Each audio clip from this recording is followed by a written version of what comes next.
Hello, I'm Dango Rose. Welcome to the Mountaineer Podcast, where everybody's listening. The Mountaineer brings you the latest news of the Peak to Peak region, in print, online, through our podcast, social media, and special publications. Now, listen in to the latest news of the area with our local journalists.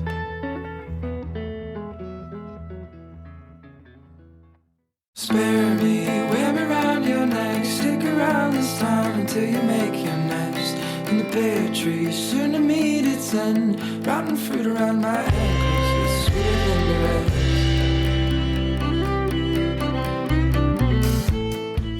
rest. The song that you are currently listening to is called Spare Me, and it is from the titular debut EP from the band Banshee Tree. You can stream that EP as well as the singles Hard Winds and Dreaming with the Fishes wherever you get your music. And you can check out Banshee Tree's social media by going to their website at banshee-tree.com. They will be performing with High Step Society at the Caribou Room very soon. In fact, Dreaming with the Fishes is a collaboration between Banshee Tree and High Step Society. Be sure to head to 55 Indian Peaks Drive in Netherland on Saturday, October 26th, 2024 to see Banshee Tree perform with High Step Society. Doors open and dinner starts at 7 p.m. and the show starts at 8 p.m.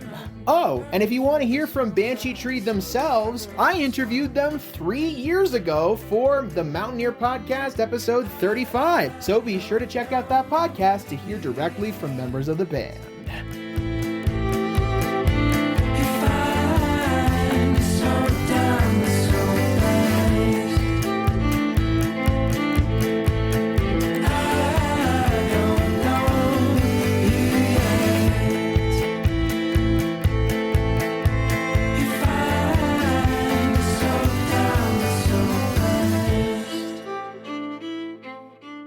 Hello there, everybody. My name is Jamie Lammers, and welcome to this week's Miscellaneous Monday episode of the Mountaineer Podcast, where I bring you various topics from across the Peak to Peak area. This week, we have got a guest correspondent on to take over responsibilities for this Miscellaneous Monday. But before we get into that segment, it's time for some announcements. The first announcement is that in the previous episode of the podcast, during the music mentions, I talked about the 100-pound house cat show that is occurring at the Gold Hill General Store very soon. Well, what I didn't know until recently when I got a text directly from the duo is that this particular show is also a catwalk costume party at the Gold Hill General Store. Here is the message that I received from one of the members of 100-Pound House Cat. Hey, boo! We are doing it again! Hopefully this Halloween weekend's weather will be better than last year. It's a catwalk and costume party at the Gold Hill Store.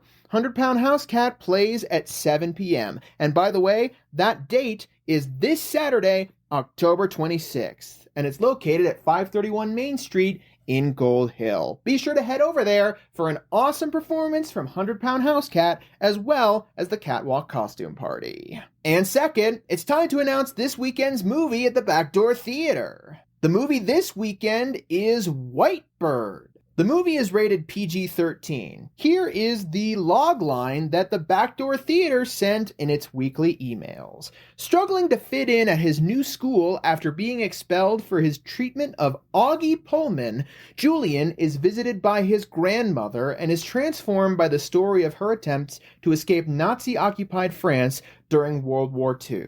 For additional context, Augie Pullman and Julian are characters from the 2017 film Wonder, and this film is a sequel/prequel/spin-off of that original film. Be sure to check out Whitebird at the Backdoor Theater on Friday, October 25th, starting at 7 p.m., on Saturday, October 26th, starting at 2 p.m. for an open caption matinee, and again on Saturday, October 26th, starting at 7 p.m. The Backdoor Theater is located at the Netherland Community Center at 750 North Highway 72 in Netherland. Be sure to head over there for a great time at the movies. Oh, And by the way, this week, there's a special fundraising event at the Backdoor Theater as well. The Nederland Community Library is hosting a fundraiser on Thursday, October 24th, starting at 7 p.m., with a special screening of the 1986 David Cronenberg film, The Fly, rated R. Here is the logline from IMDb. A brilliant but eccentric scientist begins to transform into a giant man-fly hybrid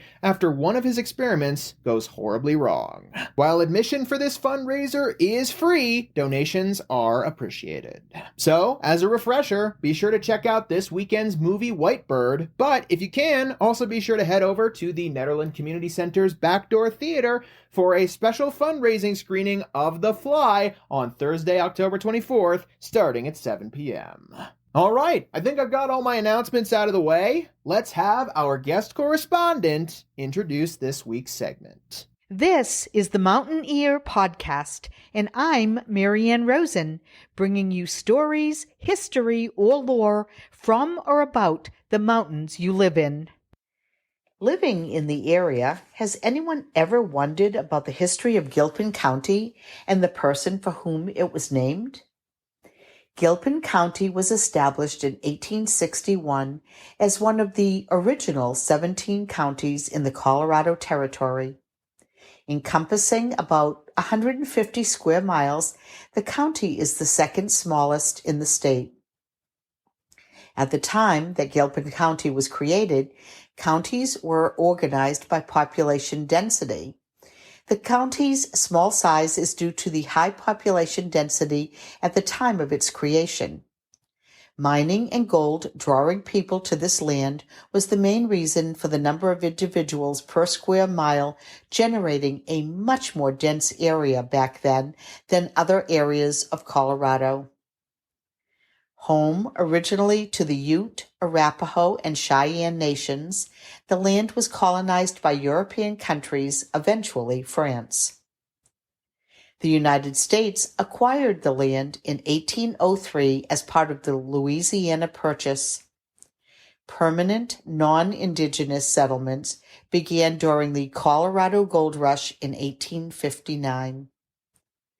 The first gold in the county was located in the Central City Blackhawk area by John Gregory. Gregory was a miner who stopped in Colorado on his way from Georgia to California. The two cities became known as the richest square mile in the world, and both towns supplied miners with food, equipment, and entertainment. John Rawlins also founded a mining town in the region. Built along a road that he had constructed to cross the Continental Divide and connect Denver with the new towns, Rawlinsville became a stopping place for travelers. Currently, Gilpin County has a population of approximately 6,000, with most residents living in the unincorporated areas of the county. Its two main cities are Central City, which is also the county seat and has a population of roughly 700, and Blackhawk, home to approximately 115. These cities form the Central City Blackhawk Historic District, renowned, as previously stated, for its mining history, and now as a popular tourist destination due to that history, the area's beauty, music, breweries, access to outdoor activities, and its legalized limited stakes gambling. The county also includes the aforementioned small community of Rawlinsville, as well as the mining ghost towns of Nevadaville and Russell Gulch. State Highway 119, also known as the Peak-to-Peak Scenic Byway, is the major north-south thoroughfare, winding 55 miles through varied geographical terrain between Blackhawk and Estes Park. It passes through the Indian Peak Wilderness Area, Golden Gate Canyon State Park, and Rocky Mountain National Park, and the views are breathtaking. Gilpin County is located in the high country east of the Continental Divide and 37 miles west of Denver. Its mountainous terrain has an elevation of between 6,960 to 13,294 feet above sea level. The 163-year-old Gilpin County is an interesting, diverse, and beautiful alpine region with a fascinating history. But what is the history of its name? The county is named, actually, for William Gilpin, who was the first governor of the Colorado Territory from 1861 through 1862. He was also a 19th century American explorer, politician, land speculator, and futurist writer about the American West. Born in Philadelphia in 1813, he received a Quaker education, eventually going to England as a young man to continue that instruction. After 2 years, he returned to the United States to attend the University of Pennsylvania. Gilpin also attended the U.S. Military Academy. He served as a military officer in the United States Army during several wars, including the Seminole War. Gilpin also was an Army recruiter in Missouri. While in Missouri, Gilpin was attracted to opportunities on the frontier and to the idea of westward expansion. He was a firm believer in the policy of manifest destiny. Manifest destiny was the belief that the United States was destined by God to expand westward across North America to spread democracy and capitalism. It was used to justify the forced removal of Native Americans and others from their homes. Gilpin eventually moved to St. Louis and became a newspaper editor while also practicing law. After 3 years, he moved across the state to Independence, where he interacted with immigrants about to embark on the Oregon Trail. In 1843, Gilpin encountered John C. Fremont along the Santa Fe Trail on Fremont's expedition to find a route over the Continental Divide. Gilpin ended up accompanying Fremont on his second expedition through the West. While passing through the region of present-day Colorado, Gilpin had an instinct about gold in the district. His instinct was proven correct in 1859. He was also instrumental in forming the government of the Oregon Territory. When political bands began to form in the West in the mid-1800s, the federal government in Washington, D.C. declared Colorado a territory in an attempt to place the locality and its assets under Union control.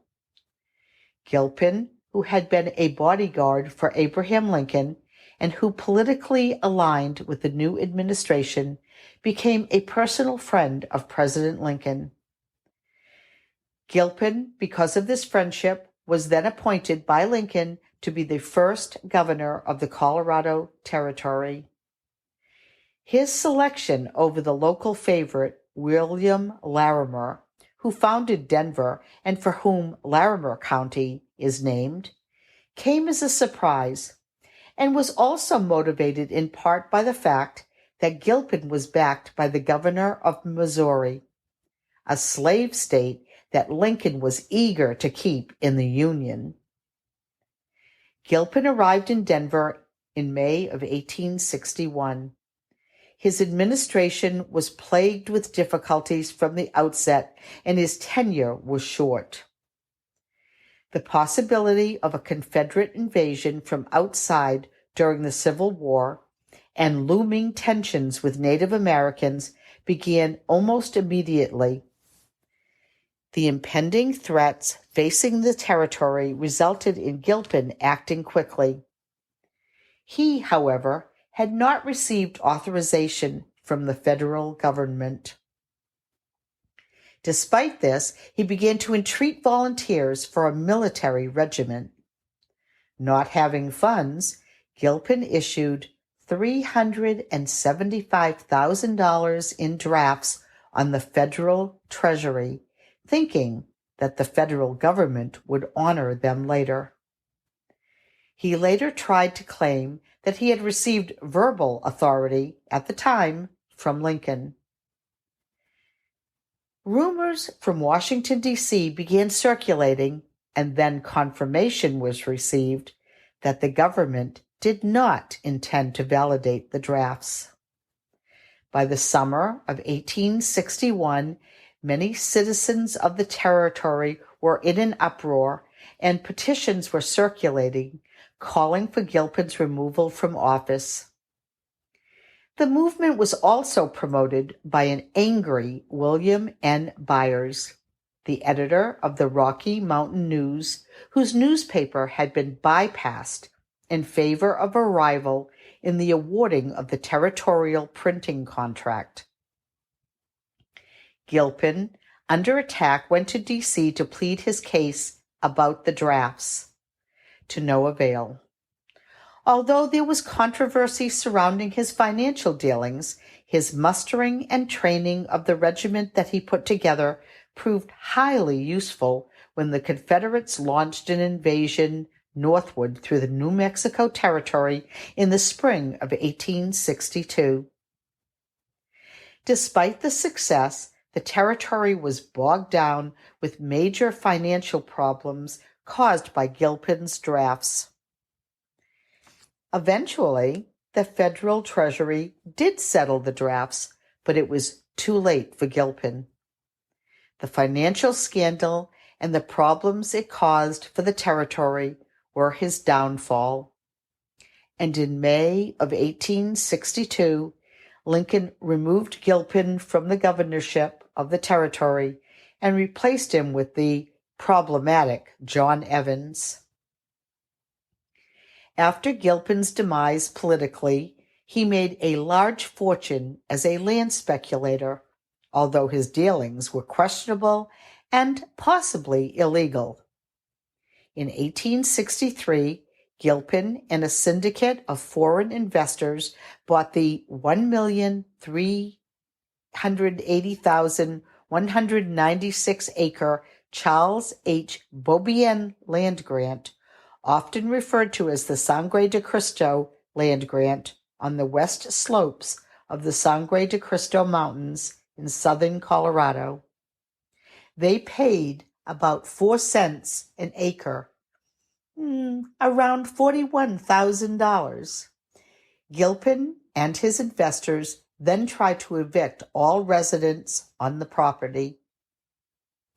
Litigation over the property actually continues to this day.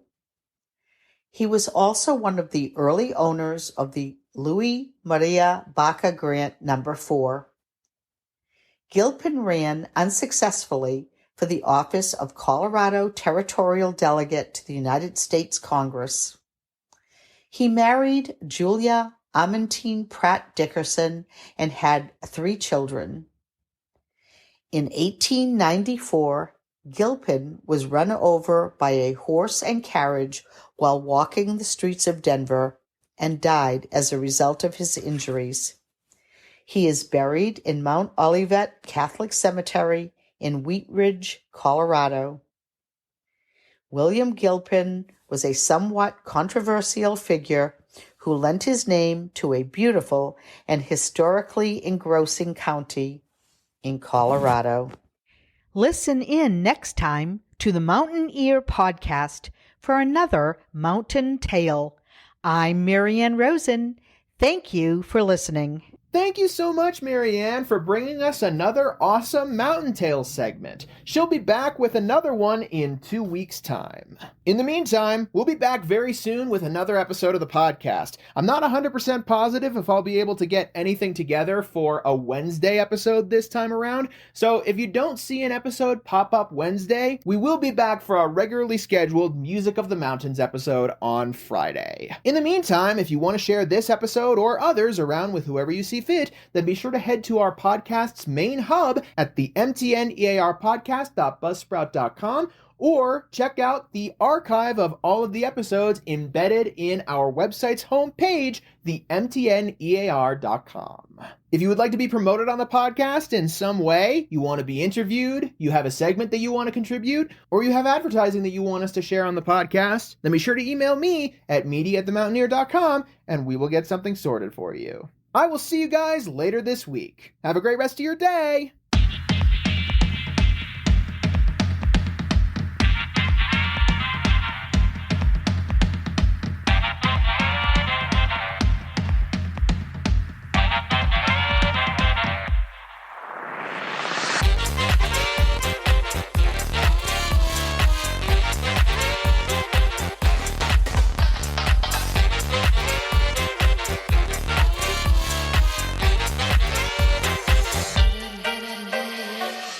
The song that you are currently listening to is called Back to the Roots, and it is by High Step Society from their 2020 EP Perception, which you can stream with plenty of other releases of theirs wherever you get your music. Be sure to learn more about High Step Society and check out their social media by going to their website at highstepsociety.com. And be sure to check out their music, including their single Dreaming with the Fishes, which is a collaboration with Banshee Tree. Both of these groups will be performing together at the Caribou Room as part of the Masquerade Ball. It's located at 55 Indian Peaks Drive in Netherlands, and it will take place on Saturday, October 26, 2024, with doors opening and dinner starting at 7 p.m. and the show starting at 8 p.m.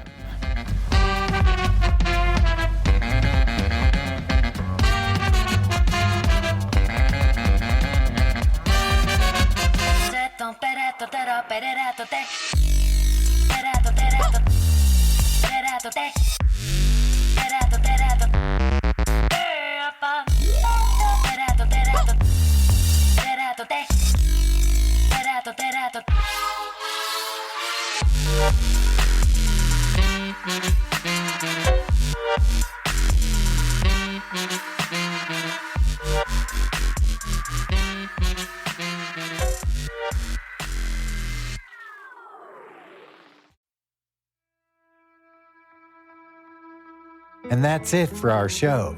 Subscribe online to get more access to more news, weekly updates to our community calendar, and a link to our YouTube channel by visiting themountaineer.com. Be sure to use the coupon code PODCAST when subscribing for a 10% discount, only available to our listeners. If you are in the local Peak-to-Peak area, be sure to pick up a print edition of The Mountaineer at a local business. I'm Dango Rose. Thank you for listening.